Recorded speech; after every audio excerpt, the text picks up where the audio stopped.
Dunia TikTok diramaikan dengan tewasnya salah satu seleb bernama Nirwana Seleb. Nirwana diketahui merupakan seleb TikTok yang sudah memiliki ratusan ribu followers. Nirwana jadi salah satu korban dalam tragedi meledaknya tungku di tambang nikel PT GNI di Kabupaten Morowali Utara, Sulawesi Tengah, Kamis 22 Desember 2022 lalu.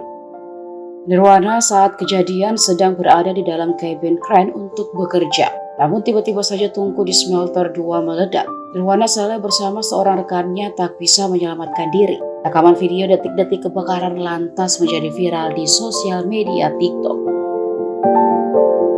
Nirwana yang sedang berada dalam kabin terjebak karena tak menemukan jalan keluar. Nirwana Seleb populer di TikTok setelah membagikan kisah perjuangannya mencari nafkah. Postingan terakhir Nirwana Seleb memperlihatkan video singkat perjalanannya menuju tempat kerja.